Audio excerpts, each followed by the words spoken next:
صحن کے بیچوں بیچ پڑی چارپائی اور اس پر کفن میں لپٹی وجود نے وہاں موجود ہر شخص کو دہلا کر رکھ دیا تھا۔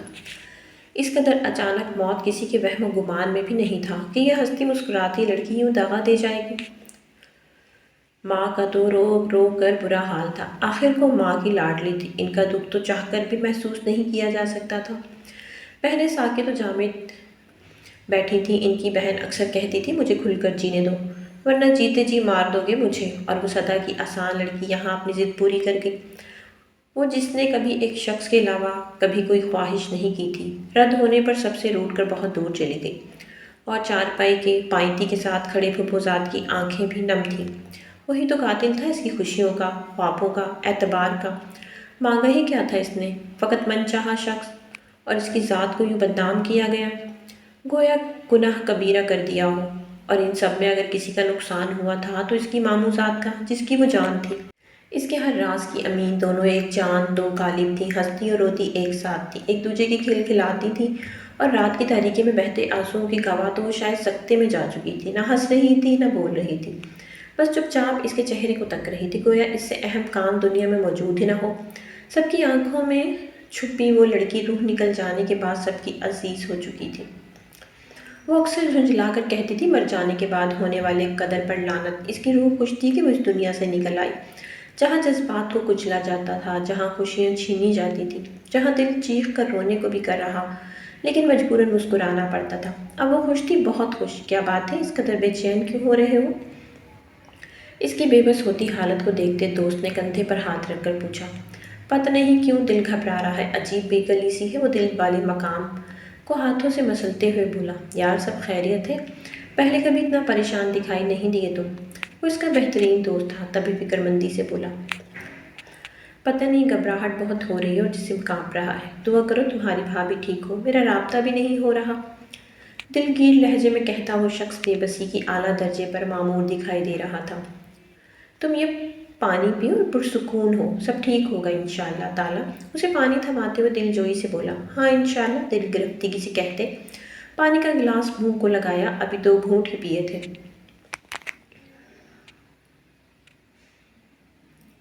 کہ لڑکھڑا کر کرسی سے گرا اور بے ہوش ہوا۔ دوست کے ساتھ ہاتھ پاؤں پھول گئے، سامنے کھلی دکانوں والے آدمی بھی بھاگ کر آئے تھے اور جلد ہی ایمبولینس میں ڈال کر ہسپتال لے گئے تھے۔ تم شکر ہے تم آ گئی، پتہ ہے میں کتنا پریشان ہو رہا تھا، تمہاری عادت مجھے شروع سے زہر لگتی ہے۔ اسے دیکھتے وہ ڈانٹ کر بولا تو مدھم سا مسکرائی۔ آپ پریشان نہ ہو، آئندہ کہیں بھی جاؤں گی چھوڑ کر، کہیں نہیں جاؤں گی چھوڑ کر۔ اس کا ہاتھ اپنے ہاتھوں میں لے کر اس نے مسکرا کر کہا، تم سچ کہہ رہی ہو، واقعی مجھے کبھی چھوڑ کے نہیں جاؤ گی؟ وہ خوشی سے تو بولا تو مقابل نے اسبات میں سر ہلایا۔ تمہیں پتہ ہے پہلے امی اور پھر ابو کی وفات کے بعد میں کتنا تنہا ہو گیا ہوں، اب مجھے کبھی چھوڑ کر نہ جانا، بے چینی سے کہتا بولا۔ وہ آنکھیں نم ہو گئی۔ آئیں چلیں، اس کی جانب ہاتھ بڑھا کر کہا تو وہ متعجب ہوا۔ کہاں؟ ایک لفظ پوچھا۔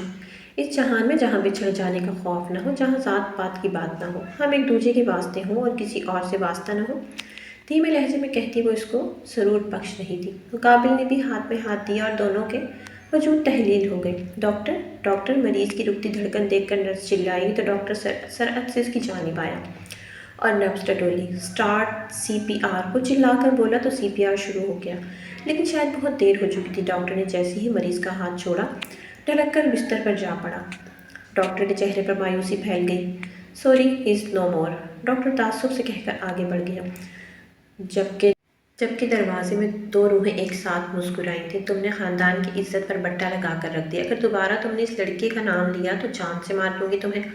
ماں کے ہرا کر کہنے پر اس کی آنکھیں نمکین پانیوں سے بھر گئیں۔ لیکن امی، میں نے ایسا کچھ نہیں کیا، مری ہوئی آواز سے بولی۔ ابھی بھی بکواس کر رہی ہو کہ کچھ نہیں کیا، شرم سے ڈوب مرو، ماں نے تاؤ کھاتے لہجے میں پھنکار کر کہا۔ وہ رشتہ لے کر آئے تھے، باعزت طریقے سے اپنانا چاہتے ہیں۔ امی ٹوٹتے لہجے میں بکھر کر بولی، دفع ہو جاؤ میرے سامنے سے، میں نے لحاظ کیے بغیر تمہارے 2 جڑ دینے ہیں۔ انہیں اپنی بیٹی عزیز تھی لیکن بے جاں ضد وہ پوری نہیں کر سکتی تھی۔ وہ کمرے میں آ کر پھوٹ پھوٹ کر رو دی۔ ہم نے تمہیں 100 دفعہ سمجھایا تھا کہ مت چلو اس راستے پر، لیکن تمہیں شاید نہیں سمجھ آئی تھی۔ بھگتو اب سب کی دشمنی۔ بہن پتہ نہیں افسردہ تھی یا طنز کر رہی تھی، اور وہ سسک سسک کر رونے لگی۔ میں ان کے بغیر مر جاؤں گی، ہتھیلی میں چہرہ چھپائے وہ بے بسی سے بولی تو بہنوں نے گہری سانس بھری۔ تم رو مت،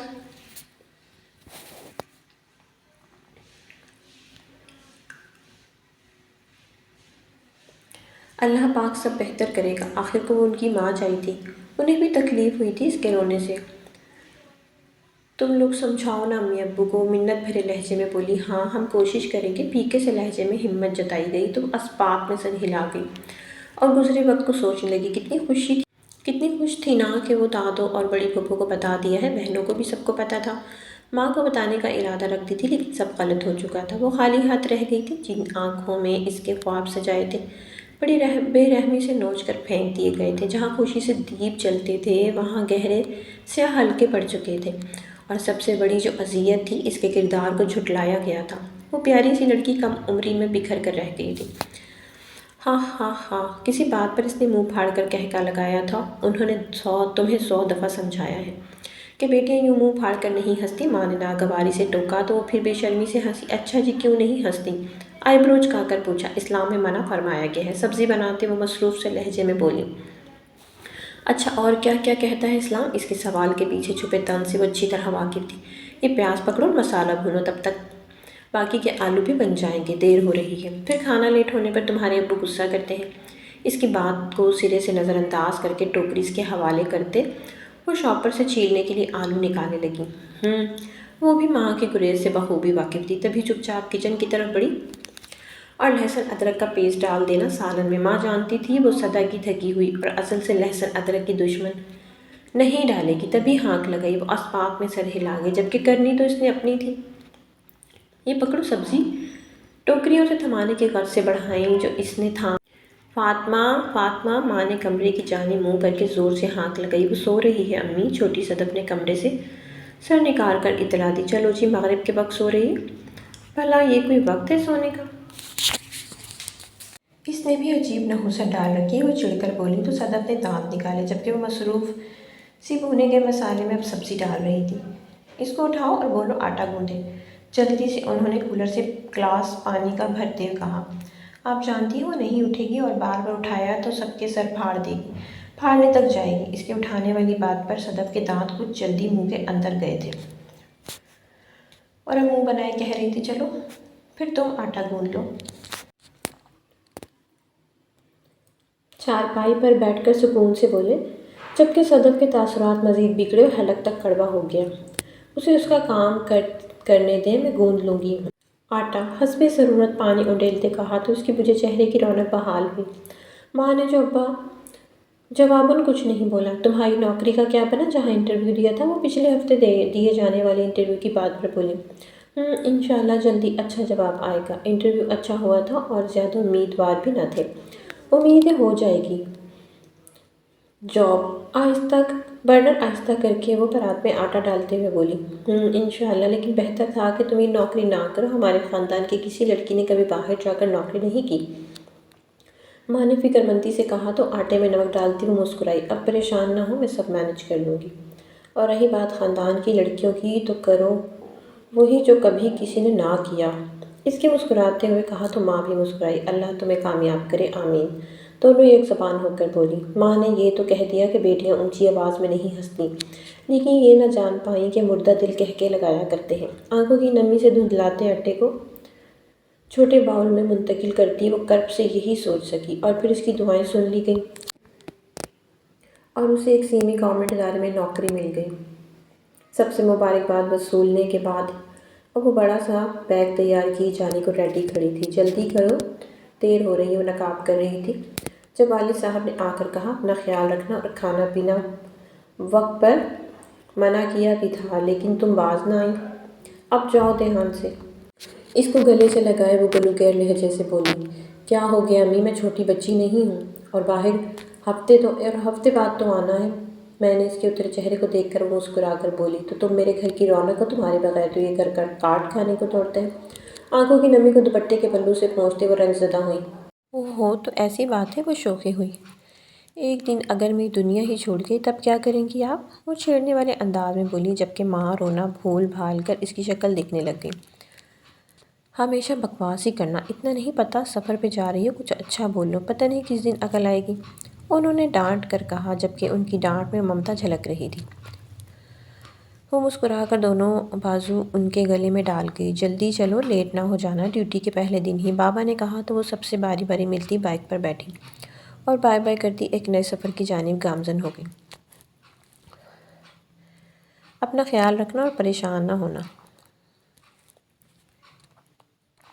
جب بھی پیسوں کی یا کسی چیز کی ضرورت ہو تو کال پر بتا دیا کرنا، میں بھجوا دیا کروں گا یا خود دے جایا کروں گا، بائیک چلاتے ہوئے بابا نے کہا تو فقط جی کہہ سکی۔ نہیں، وہ کہیں نہیں جا سکتی مجھے چھوڑ کر۔ وہ اسے عادت سے مذاق کرنے کی آج اس کے کل تھے، لیکن ماں کو غشی کے دورے پڑ رہے تھے۔ وہ تو اس حقیقت کو مان کے نہیں دے رہی تھی، ایک ہی رٹ تھی کہ وہ مذاق کر رہی ہے، جبکہ مذاق تو قسمت ان کے ساتھ کر چکی تھی۔ تم کچھ تو کھا لو، کس طرح رہو گی، اسے تکلیف ہوگی۔ ایمان نے اپنی بیٹی کو پیار سے سمجھانا چاہا۔ ہاں تو اچھی بات ہے، اسے تکلیف ہونی چاہیے، وہ ہمیں اذیت دے کر اتنی دور چلی گئی ہے کہ چاہ کر پلٹ نہیں سکتی، اسے ہونی چاہیے تکلیف۔ مما وہ بے وفا ہے، کب سے آنسوں پر ضبط باندھے وہ پھوٹ پھوٹ کر رو پڑی تھی۔ ماں نے تکلیف سے اسے دیکھا۔ ایسا نہیں کہتے بیٹا، اس کی بخشش کی دعا کر، اچھی دوستی برے حال میں نہیں دیکھ سکتی۔ ایک دوسرے کو اس کے بالوں کو سہلاتے وہ نرمی سے بولی۔ مجھے صبر نہیں آ رہا، 13 برس سے لے کر آج 23 برس کی ہو چکی ہوں۔ میں 10 سالوں کا ہمارا ساتھ تھا، میری ہر خوشی ہر غمی کو وہ سنتی تھی۔ پہلے مل کر اپنی خوشیاں مناتے تھے، ہم اپنے دکھوں پر مل کر روتی تھیں۔ اس نے زیادتی کی ہے مما، وہ اکیلا چھوڑ گئی مجھے، میں کس کو اپنی سنا کر ہنسنا رویا کروں گی، میں خالی ہاتھ رہ گئی مما، خالی ہاتھ۔ رو رو کر اس کی ہچکیاں بننے لگیں۔ ماں بھی روتی تھی، صرف تم نے نہیں، ہم نے بھی اپنی پیاری دوست کو کھویا۔ ایمان اتنا مت رو، اسے تکلیف ہوگی۔ آنسو پوچھتے اسکول کی دوست سفیرہ بولی تو وہ مزید شدت سے رو دی۔ تمہیں پتہ، ہم 5 دوستوں کا گروپ تھا، انابیہ، کنزا، آمنہ، سفیر اور ہبہ۔ ہم نے نام کے پہلے الفابیٹس کو جوڑ کر گروپ کا نام آکاش رکھا تھا، اور ہم میں سے کسی نے بھی آپس میں لڑنا تو وہ صلح کرواتی تھی، اس کی یہ عادت تھی، وہ ہمارے درمیان محبت پیدا کرتی تھی۔ وہ کہتی رشتوں کی خوبصورتی تو محبت سے ہوتی ہے، اور ہمیں نہیں معلوم تھا یہ لفظ محبت اس کی جان لے لے گا۔ دھیرے دھیرے سے بولتی انابیہ آخر پر رو پڑی۔ باقی چاروں بھی آنسو بہا رہی تھیں۔ ایمان خاموش ہو چکی تھی، لیکن بالکل ساکت بیٹھی تھی۔ حیا کا موبائل کہاں، اس نے جا کر بڑی بہن سے پوچھا تو مصباح نے لا کر فون اسے تھما دیا۔ اس نے کانپتے ہاتھوں سے لاک اوپن کیا۔ ایک دوسرے کے فون لاک صرف وہ اپنے تک محدود رکھتی تھیں، کسی تیسرے کو بتانا گوارا نہیں کرتی تھیں۔ تم نے ان کا نمبر ڈیلیٹ کر دیا؟ ایک دن بیٹھے یوں ہی اس نے پوچھا تو ہبہ چونکی۔ نہیں، گہری سانس لے کر ایک لفظی جواب دیا۔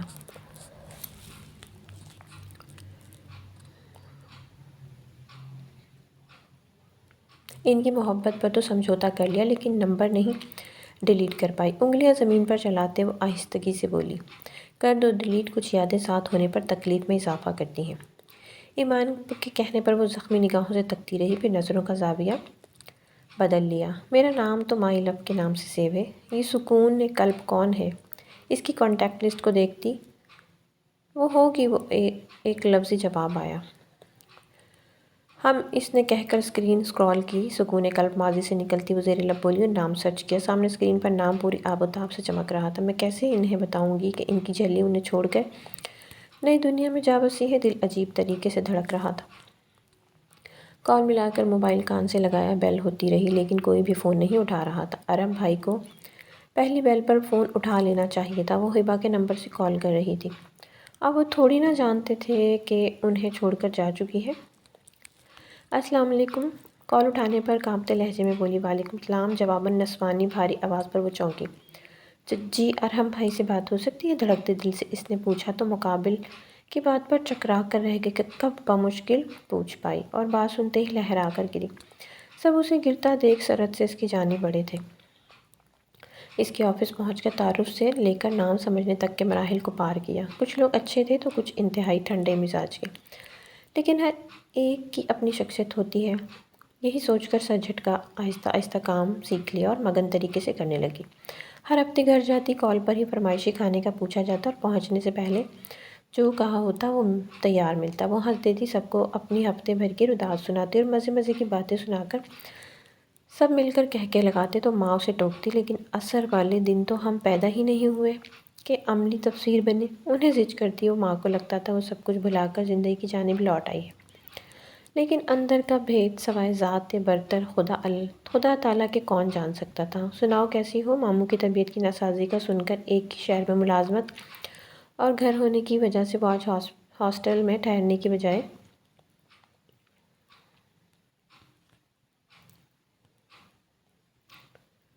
ان کی عیادت کے لیے چلی آئی۔ کزنز خوب گپ شپ لگائی اور ہنسی مذاق کیا۔ اب چھت پہ تنہا کھڑی تھی جب بیسٹ کزن چائے کا کپ ہاتھوں میں لیے اس کی جانب بڑھا کے پوچھ بیٹھی، بہت پیاری ہوں، خوش اخلاق ہوں، کیوٹ ہوں، ہنستی مسکراتی ہوں؟ وہ کھلکھلاتی ہوئی بولی، اچھا جیسے تصدیق چاہیے ہو، ہم بس پہلے جیسی نہیں ہوں۔ شاید کپ کے کناروں پر انگلی پھیرتے ایک دم سنجیدگی سے بولی، ساری شوخی کہیں جا سوئی تھی، تم بس پہلے جیسی ہو جاؤ پلیز، اور تھوڑا سا رو لیا کرو، اتنا ہنسو بینا تمہیں اندر سے ختم کر دے گا۔ اس کے کندھوں پر ہاتھ رکھ کر بولی تو وہ پھیکا سا مسکرائی، اس قدر رو چکی ہوں کہ آنسو خشک ہو گئے۔ وہ جذبات پتھر چائے کا سپ لے کر دھیمی آواز میں بولی، اپنی زندگی کو ایک ہی زاویے پر مت رکھو، موو آن کرو۔ وہ جانتی تھی اسے برا لگے گا لیکن دوست ہونے کے ناطے بولی، میں ٹھیک ہوں اور ہنستی مسکراتی ہوں، تمہیں پتہ نہیں کیوں نظر نہیں آتی۔ لہجے کو زبردستی حشاش پشاش بناتے ہوئے بولی، میں تمہیں مسکراتے ہوئے نہیں خوش دیکھنا چاہتی ہوں۔ وہ تھوڑا غصے سے بولی، ہاں ہاں ہاں، عجیب پاگل لڑکی ہو، بندہ ہنستا تبھی ہے جب خوش ہو۔ اس کے سر پر چپت لگاتے ہوئے ہنس کر بولی، غلط، بالکل غلط کہا تم نے، ہنسنا تو تب بھی چاہتا ہے جب ہمارا اندر لہو لہو ہوا ہو، دل پیچ کر رونے کی تمنا لیے بیٹھا ہو، تب بھی ہنسا جاتا ہے۔ لیکن اس نے توقف کیا جبکہ وہ چپ چاپ سر جھکائے سن رہی تھی۔ لیکن خوشی کا تعلق دل سے ہوتا ہے، جب دل خوش ہوتا ہے تو ہونٹوں کے ساتھ آنکھیں بھی مسکراتی ہیں، جبکہ فقط ہونٹوں کو مسکراہٹ میں ڈالنے سے خوشی ثابت نہیں کی جا سکتی۔ گل آسمان کو تکتے ہوئے آہستگی سے بولتی اسے رونے پر مجبور کر رہی تھی۔ وہ ٹانگوں کو لرزتا پا کر پاس دھری کرسی پر بیٹھ گئی۔ دونوں کے درمیان چند ثانیے خاموشی چھائی رہی۔ میں دن بدن اندر سے مر رہی ہوں، ایمان کانپتے لہجے سے کہہ کر وہ چہرہ ہاتھوں میں چھپا کر خود پر ضبط کرنے کی کوششیں کر رہی تھی۔ کیا وہ تمہیں اب بھی یاد آتے ہیں؟ اس کے کندھوں پر ہاتھ جماتے ایمان نے دھیرے سے پوچھا تو زخمی سا مسکرائی، یاد وہ آتے ہیں جن کو بھلایا جائے، لیکن جو آتی جاتی سانسوں کے ساتھ تصور میں رہیں انہیں تو بھلانا بھی ناممکن ہوتا ہے نا۔ لہجے میں بے بس یاسیت کا عنصر نمایاں تھا۔ ہاں ٹھیک کہہ رہی ہو۔ کیوں تم نے دوبارہ رابطہ کیا ان سے؟ اس کے رازوں کی امین تھی وہ، پوچھنے پر نفی میں سر ہلا گئی۔ بیٹی ہونا بھی بڑا تکلیف دہ ہوتا ہے، باپ کی پگڑیوں کی لاج رکھنا پڑتی، پھر اس کی قیمت بے شک ساری عمر کی خوشیاں قربان کرنا ہی کیوں نہ ہو۔ نم آنکھوں سے کہتی وہ بکھر رہی تھی، پھپھو کیا کہتی ہیں اس بارے میں؟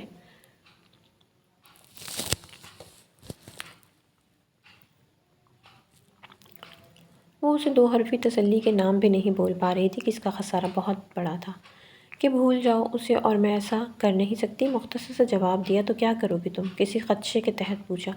فکر نہ کرو، بھاگوں گی نہیں، استہزاء سے بولی تو شرمندگی سے نظریں چرا گئی، ایسا کچھ نہیں کرو گی جس سے معاشرے میں بدنامی ہو اور چھوٹی پر میری وجہ سے زندگی کا دائرہ تنگ ہو۔ ہاتھ کی لکیروں کو تکتی آہستہ آواز میں بولی، لیکن میں تمہاری آنکھوں میں ان کی گہری محبت کے رنگ دیکھ چکی ہوں، تمہارا وجود اب ان کے بغیر نامکمل ہے، اور پھپھو لوگ کبھی نہیں مانیں گے۔ کل کو انہوں نے تمہیں بیاہنا بھی ہے، پھر کب تک جاب کا بہانہ بنا کر اس حقیقت سے نظریں چراتی پھرو گی؟ نیمل کے کہنے پر وہ بے دلی سے مسکرائی، وہ اوپر جو میرا رب ہے نا، وہ دلوں کے حال سے بخوبی آگاہ ہے، وہ دلوں کو توڑنا جانتا ہے تو جوڑنے کے ہنر سے بھی بخوبی آگاہ ہے۔ انشاءاللہ سب بہتر ہوگا، اگر جی نہ پائے تو مر کر بھی دیکھ لیں گے۔ آخر پر وہ شرارت سے بولی تو ایمان نے آنکھیں دکھائیں۔ اچھا نا، تم منہ مت بناؤ، اس کے گال کھینچ کر بولی تو اس کی حرکت پہ ہنس دی۔ اور ہمیشہ ایسا ہوتا تھا، ایک دوسرے کو اپنے دکھ سکھ سنا کر وہ ہلکی پھلکی ہو جاتی اور کچھ لمحوں کے لیے ایک دوسرے کے ساتھ سچے دل سے مسکراتی۔ زندگی اپنی ڈگر پر چل رہی تھی کہ ایک دن اس کا دل متلایا۔ بھاگ کر آفس ٹوائلٹ میں گئی اور بیسن پر جھکی اور جلدی سے نقاب اتارا اور گائی کی، لیکن یہ کیا! سارا بیسن سرخ ہو چکا تھا۔ اپنے ہاتھوں سے ہونٹوں کو چھو کر انگلی پر خون دیکھا اور نظریں سامنے لگے آئینے پر گئیں۔ پھر وہ مسکرائی، آنکھوں کی چمک بڑھ گئی۔ وہ جو سمجھ رہی تھی آج سچ ثابت ہو گیا تھا، وہ بلڈ کینسر کا مریضہ بن چکی تھی۔ ایک پراسرار مسکراہٹ نے لبوں کا احاطہ کیا ہوا تھا۔ کلی کی، منہ دھویا، بیسن صاف کر کے واپس آفس میں آئی اور مسلسل مسکرا رہی تھی۔ کیا بات ہے، بڑا اکیلا اکیلا مسکرایا جا رہا ہے۔ یوں تو وہ دفتر میں نقاب کیے رکھتی تھی، لیکن اس کی آنکھیں دل کے بھید خوب عیاں کرتی تھیں۔ اب بھی آنکھوں میں الوہی سی چمک رہی تھی۔ کچھ نہیں، بس جب دعائیں قبولیت کا درجہ پا جائیں تو مسکرانا تو بنتا ہے۔ اس نے سینئر کولیگ سے مسکرا کر کہا۔ اچھا جی، ایسی بھی کون سی خفیہ دعائیں قبول ہو گئی میڈم کی کہ آنکھیں بھی مسکرا رہی ہیں؟ وہ بھی مسکرا کر بولی۔ وہ کیا کہتے ہیں نا، کچھ باتیں راضی رہیں تو اچھا ہے۔ بائیں آنکھ دبا کر وہ شرارت سے بولی تو دونوں کھل کر ہنسی۔ ٹھیک ہے جی، نہیں پوچھتے آپ کی راز کی باتیں، وہ بھی جواباً شرارت سے گویا ہوئی۔ جی آ جائیں، باقی کا ورک کمپلیٹ کر لیں، سر آ گئے تو غصہ کریں گے۔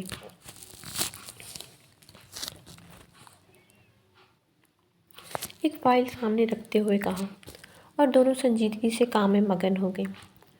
چھٹی کے بعد وہ ہاسٹل روم میں آ کر لیٹ گئی۔ لب خود بخود مسکرا رہے تھے جیسے بڑے عرصے بعد کھل کر مسکرائی ہو، اور یوں ہی گزرے ماہوں سال کو سوچنے لگی، آپ میرے لیے دعا کیوں نہیں کرتی؟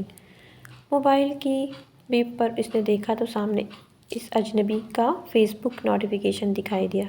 کیونکہ مجھے اچھا لگتا ہے، جلدی سے مسکراتے ہوئے ٹائپ کیا۔ لیکن اچھا کیوں لگتا ہے، اس کے پھر سے سوال پر متعجب ہوئی تو یہ تو میں بھی نہیں جانتی۔ تیزی سے موبائل کی بورڈ پر ہاتھ چلا کر بولی، ایک بات پوچھوں؟ جواباً اجازت طلب کی۔ بولے۔ اب کہ وہ سنجیدہ ہوئی، کہ آپ بھی میرے بارے میں ویسا سب سوچتی ہیں جیسا میں سوچنے لگا ہوں؟ اس کا میسج پڑھ کر لمحے بھر کو وہ ساکت ہوئی۔ کیا مطلب؟ چند لمحوں بعد خود پر قابو پاتے اس نے میسج سینڈ کیا۔ مطلب آپ کا میرے لیے ہر روز دربار سے گزرتے دعا کرنا، مجھے اپنی دعاؤں کے حصار میں بھیجنا، یہ سب یوں ہی اور ہر ایک کے لیے تو نہیں ہوتا نا؟ تفصیل سے جواب آیا تو وہ سوچ میں پڑ گئی۔ کیا آپ کو برا لگا؟ جواب موصول نہ ہونے پر پوچھا گیا۔ میں بڑی ہوں آپ سے، بعد میں بات کرتی ہوں، اپنا خیال رکھیے گا، اللہ حافظ، اس نے کہا اور موبائل سائڈ پر رکھ دیا۔ مقابل اس کا گریز سمجھ چکا تھا، تبھی کوئی میسج نہیں کیا۔ السلام علیکم، کیسی ہیں آپ؟ اگلے دن پھر میسج آیا۔ وعلیکم السلام، الحمدللہ، جواباً کہا گیا۔ میں آپ سے صاف بات کرنا چاہوں گا، میں نے آپ کو دیکھا نہیں، آپ کی آواز نہیں سنی، صرف میسج پر بات کی ہے، لیکن میرا دل پھر بھی آپ کی خواہش کر بیٹھا ہے۔ آپ میری ہمسفر بنیں گی؟ اس کے میسج کو کوئی 10 دفعہ اس نے پڑھا۔ اصولاً تو اسے غصے کا مظاہرہ کرنا چاہیے تھا، لیکن اس کے احساسات جامد، پھر ہمت کر کے موبائل اٹھایا اور ٹائپ کرنے لگی۔ ہم ایک ذات کے نہیں ہیں، میری فیملی کبھی نہیں مانے گی۔ وہ یہی کہہ پائی۔ میں سب کو منا لوں گا، عزم سے کہا گیا۔ آپ ایک ایسے راستے کو چننا چاہ رہے ہیں جہاں اذیتوں کے سوا کچھ نہیں۔ ایک اور ڈراوا دیا، آپ کا ساتھ ہو تو ہر اذیت کو ہنس کر سہ لوں گا۔ وہ بھی اپنی بات پر مصر رہا۔ میں اپنے حصے کی محبت کر چکی ہوں، شاید کہ اب پیچھے ہٹ جاتا میں آپ کو نئے سرے سے محبت سکھا دوں گا۔ مثبت جواب آیا۔ وہ خاموش رہی، کوئی جواب نہ دیا اور موبائل سائڈ پر رکھ کر آنکھیں موند گئی۔ اگلے دن 15 شعبان، شب برات کا مبارک دن تھا۔ اس نے کوئی میسج نہ کیا۔ سارا دن عجیب کلی چھائی رہی۔ اس شخص کی عجیب طرح سے عادت ہو گئی تھی، کلاسز اٹینڈ کرنے کو بھی دل نہیں کر رہا تھا۔ آج شام 6 بجے میں داتا دربار جاؤں گی، آپ کو کال کروں گی۔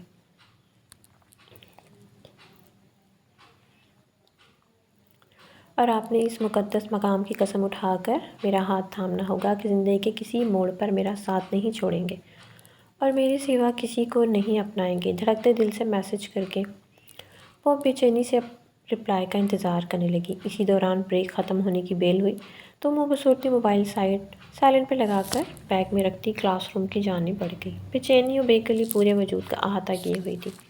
اللہ اللہ کر کے کلاس ختم ہوئی اور فوری موبائل اٹھا کر دھڑکتے دل سے میسج اوپن کیا۔ منظور ہے، 2 لفظی جواب نے اس کے اندر سکون و طمانینت کی لہر دوڑا دی۔ وہ مسکراتے ہوئے نقاب سیٹ کرتی سب کو الوداع کہا اور گھر کی جانب روانہ ہو گئی۔ اور وہ ماضی میں اس قدر مستغرق تھی کہ موبائل پر ہوتی بیل پر اچھل کر پڑی اور نم آنکھوں سے مسکراتے ہوئے فون کان سے لگا لیا۔ ماں کا فون تھا، اب انہوں نے سارے دن کی روداد سنی تھی۔ کھانا پینے کا پوچھنا تھا اور اس نے مسکرا کر جواب دینا تھا۔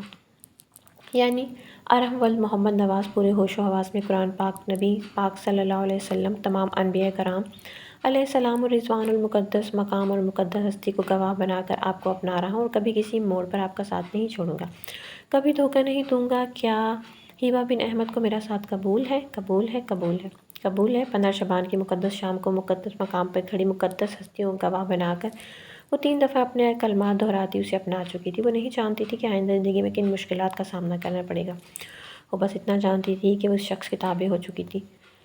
پھر 2 دھاگے خرید کر جالی سے باندھے اور دعا سلام کرتی مسرور سی واپس آ گئی۔ اس دن پہلی دفعہ دونوں کی کال پر بات ہوئی تھی۔ دونوں ایک دوسرے کو پا کر بے حد خوش تھے۔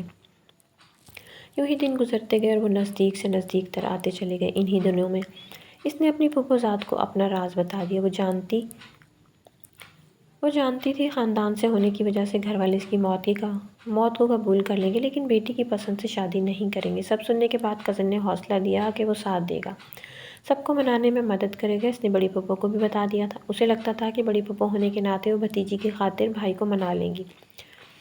بابا کے پیر و مرشد کی اہلیہ کو بھی بتایا تھا کہ کیا شریعت اس چیز کی اجازت نہیں دیتی، تو وہ مان گئیں کہ شریعت میں اس کی ممانعت نہیں۔ قرآن پاک میں یہاں تک فرمایا گیا ہے کہ تم اہل کتاب سے بھی شادی کر سکتے ہو۔ بس ان کا مذہب نہ اپناؤ۔ اور جب حضرت علی علیہ السلام نے بی بی فاطمہ زہرا کے لیے نبی پاک صلی اللہ علیہ وسلم کو زندگی کی درخواست کی تو انہوں نے فوراً حامی بھر لی، جبکہ حضرت علیہ السلام ان کی لخت جگر کے لیے بہترین انتخاب تھا۔ لیکن وہ پھر بھی گھر آئے اور بی بی فاطمہ سے بولے، تمہارے لیے علی کا رشتہ آیا ہے، اگر تم کہو تو ہاں کر دو۔ تو یہ لوگ کون ہوتے ہیں جو کہتے ہیں بیٹیوں سے کون پوچھتا ہے، اور انہیں اپنی مرضی سے کسی بھی کھوٹے سے باندھ دیتے ہیں، اور ساتھ یہ درس دے کر بھیجیں گے کہ جو بھی ہو جائے اپنا گھر بنائے رکھنا، طلاق کا ٹیکا ماتھے پر سجا کر نہ چلی آنا۔ اور بیٹیاں بکھر کر وہ جاتی ہیں جو گھر پہ پسند کی چوڑیاں نہ ملنے پر سب کچھ کے سر پر اٹھا لیتی ہیں، عمر بھر کے لیے ناپسندہ شخص کے ساتھ رخصت ہو جاتی ہیں۔ انہی دنوں اس کی جانب سے رشتہ آیا تھا اور انہیں انکار تھما کر روانہ کر دیا گیا تھا، کردار پروار کیا گیا۔ کہتے ہیں نامحرم سے محبت گناہ ہوتی ہے، لیکن وہ تو محبت کو محرم کرنا چاہ رہے تھے، نبی کی سنت اپنانا چاہ رہے تھے، اور انہیں دھتکار دیا گیا۔ جو کزن ساتھ دینے کا وعدہ کر رہا تھا، اپنے چاچو کو اس کے سارے راز دے کر مجرم بنا گیا تھا۔ جس پھپھو پر امید تھی، ان کی خاموشی نے اندر سے توڑ دیا تھا۔ جس دادوں پر مان تھا، بے دردی سے توڑ دیا گیا تھا، اور سب سے بڑھ کر اپنی ماں جائیوں پر رنج تھا، جو ایک لفظ بھی اس کی حمایت کو نہ بولی۔ وہ چپ ہو گئی، صبر کر لیا، پھر قہقہوں میں گرنے لگی۔ اپنوں کے ہاتھوں سے شکست کھائی تھی، گلہ کس سے کرتی؟ اسے اپنوں کے ہاتھوں مات ہوئی۔ کیا بات ہے، تمہاری طبیعت تو ٹھیک ہے؟ اس کی پیلی پڑتی رنگت کو دیکھ کر ماں نے پریشانی سے کہا تو وہ مسکرا کر اسبات میں سر ہلا گئی۔ مجھے تم ٹھیک نہیں لگ رہی ہو، اتنی لاغر سی کیوں ہو رہی ہو؟ وہ اس کے ماتھے پر ہاتھ رکھتی فکر مندی سے بولی، میں ٹھیک ہوں امی، کمزور سے لہجے میں بولی، میرا دل گھبرا رہا ہے، تمہارے ابو کو کال کر کے گھر بلاتی ہوں، ڈاکٹر کے پاس چلتے ہیں۔ اس نے اپنا ٹرانسفر دوسرے شہر میں کروا لیا تھا اور آج 1 ماہ بعد گھر آئی تھی، جبکہ ماں اس کی حالت دیکھ کر ہول رہی تھی۔ ہبا ہوش کرو۔ اس کا بے ہوش ہوتا دیکھ کر وہ قدرے بے چینی سے بولی۔ اسی سمے اس کو قیائی منہ پر ہاتھ رکھتے وہ اٹھ بیٹھی۔ اچانک اٹھنے سے سر پر جمع اسٹالر سرک گیا اور ماں کو لگا ساری دنیا گھوم چکی ہے۔ ہتھیلی پر جمع خون اور بالوں سے خالی سر انہیں دہلا رہا تھا۔ جو نظر آ رہا تھا وہ سمجھنا نہیں چاہ رہی تھی، پتہ نہیں کیوں دل تھا کہ ڈر سے بیٹھا جا رہا تھا۔ ہبا یہ بمشکل بول پائی تو وہ زخمی سا مسکرائی، اپنے پاس بیٹھنے کا اشارہ دیا۔ وہ لرزتے دل سے پاس آ گئی۔ اوپر سے اس کے والد صاحب کال نہیں اٹھا رہے تھے۔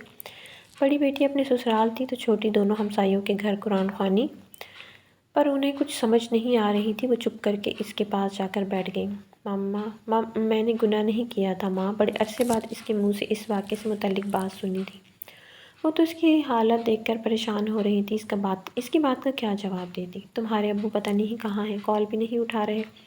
اس کے چہرے پر ہاتھ پھیرتی وہ رو کر بولی، وہ جب تک آئیں گے تب تک دیر ہو جائے گی۔ زخمی ہنسی سے کہا، نہیں وہ آتے ہی ہوں گے، بس پھر ڈاکٹر کے پاس چلیں گے اور میں تمہاری پسندیدہ نمکین سویاں بھی بناؤں گی۔ وہ روتے ہوئے کہہ رہی تھی کہ اس کی بند ہوتی آنکھوں کو دیکھ کر کھٹکی۔ ہبا میری جان، آنکھیں کھول کر رکھو، سونا نہیں۔ وہ جانے کس خدشے کے تحت بول رہی تھی۔ امی وہ اکیلے رہ جائیں گے تو میں ان کو بھی ساتھ لے جاؤں گی۔ وہ بیٹیوں پر ظلم بند کر دیں، خدا کے لیے اپنی انا کا جھنڈا بیٹیوں کی خوشیوں سے بلند نہ رکھیں۔ سب نے مر کر مٹی میں جانا ہے، اور میں نے باپ کی پگڑی اور ماں کی منتوں کا مان رکھ لیا۔ امی انا جیت گئی، محبت ہار گئی۔ اس نے ٹوٹ ٹوٹ کر الفاظ ادا کیے۔ ایک ابکائی آئی اور آنکھیں موندتی زیر لب بولی، لا الہ الا اللہ محمد رسول اللہ۔ دھیمی ہوتی آواز کے ساتھ وہ بے جان ہو گئی۔ ماں تڑپی، ہبا اٹھو، آنکھیں کھولو، تمہارے ابو بھی آ گئے ہیں۔ وہ اس کا چہرہ تھپ تھپاتے ہوئے چیخ کر بولی، امی کیا ہوا؟ آپ ہی کو ہمسایوں کے گھر سے آتی دونوں بہنیں کانپتے لہجے میں بولی، چپ، سو رہی ہے، شور نہ کرو۔ انہوں نے ہونٹوں پر انگلی رکھ کر کہا، اور وہ ماں کے پاگل پن پر تڑپی۔ سرحد سے بڑھ کر اس کی نبض ٹٹولی اور چیخ ماری۔ دونوں چلا رہی تھیں، ماں بھی حواسوں میں نہ تھی۔ چیخیں سن کر محلے والے بھی دوڑے چلے آئے تھے، اور سامنے موجود خون میں لت پت وجود نے ان کو بھی ساکت کر دیا تھا۔ باپ کو بھی اطلاع کر دی گئی تھی، وہ بھی بھاگتے ہوئے آئے، شاید کوئی کہہ دے کہ یہ سب مذاق ہے، لیکن کوئی پاگل ہی اس حقیقت کو جھٹلا سکتا تھا۔ اسے بلڈ کینسر ہوا تھا، بی پی ہائی رہنے کی وجہ سے گردوں پر بھی کام کرنا چھوڑ گئے تھے، مسلسل ذہنی دباؤ کی وجہ سے برین ٹیومر کی شکار وہ لڑکی اتنی بیماریوں سے اکیلی گھلتی رہی، کسی کو کانوں کان خبر نہ ہونے دی اور یوں اچانک سب کچھ چھوڑ گئی۔ خاندان میں بھی اطلاع دی گئی، جو سنتا سکتے میں آ جاتا۔ روتے دھوتے ہوئے بے آخری دیدار کو پہنچے تھے، جن آنکھوں کو وہ چپتی تھی وہ آنکھیں بھی نم تھیں۔ اس کی خوشی کے لیے تو کوئی نہ آگے بڑھا، اس کو رونے کے لیے ایک جہان اکٹھا ہوا تھا۔ آج وہ سب کو پیاری لگ رہی تھی اور فضا میں اس کی آواز گونج رہی تھی، مرنے کے بعد جو ہو قدر اس قدر پر لعنت۔ اس نے باپ کی بھی لاج رکھ لی، محبت میں بھی بے وفائی کی مرتکب نہ ہوئی اور چپ چاپ سب سے ناراض ہو کر چلی گئی، جہاں سے لوٹ آنے کا کوئی امکان بھی نہ تھا۔ تجھے مرحوم لکھوں تو دل خون کے آنسو روتا ہے، بھلا بھری جوانی میں بھی ایسا ہوتا؟ اٹھ کر دیکھ میرے ہمدم، تیری موت پہ سارا شہر روتا۔ کیا ہوا تھا ایمان، تم بے ہوش کیوں ہو گئی تھی؟ اس کو ہوش میں آتا دیکھ کر ممانی نے بے چینی سے پوچھا تو لمحے یاد کر کے وہ پھوٹ پھوٹ کر رو دی۔ مما، وہ اپنی بات کے پکے نکلے، مما روتے ہوئے اذیت سے بولی۔ کون سچا نکلا؟ انہوں نے پوچھا۔ مما وہ ارحم بھائی کی بھی کل ڈیتھ ہو گئی، بمشکل بول کر وہ چیخ کر رونے لگی، اور ہبا کی ماں جو پتھر کی مورت بنی بیٹھی تھی، چونکہ امی وہ اکیلے رہ جائیں گے تو میں ان کو بھی ساتھ لے جاؤں گی۔ آخری وقت میں کہی گئی اس کی بات کانوں میں گونجی۔ ہاں تو محبت جیت گئی، اس نے کہا تھا انا جیتی ہے، لیکن اس کی موت نے سب کو توڑ کر رکھ دیا تھا اور محبت کی جیت ہو چکی تھی۔ اس نے بھاگ کر شادی نہیں کی تھی کہ بہنوں پر زندگی کا دائرہ نہ تنگ ہو، لیکن مر کر وہ بہنوں کے لیے ماں باپ کے دل نرم کر گئی تھی۔ ان کی نم آنکھیں جھکے کندھے اس بات کے گواہ تھے کہ اب ان کی ضد کسی اور ہبا کی جان نہیں لے گی، اب کوئی اور ہبا محبتوں میں ماری نہیں جائے گی۔ وہ لڑکی جاتے جاتے محبت کو امر کر گئی تھی، وہ سب کے دلوں میں بسنے لگی تھی اور عالم ارواح میں وہ ایک دوسرے کا ساتھ پا کر خوش تھے۔ تو میں پیاری دوستو امید کرتی ہوں کہانی آپ کو اچھی لگی ہوئی تو کمنٹ باکس میں اپنی قیمتی رائے کا اظہار ضرور کیا کریں۔ اللہ حافظ۔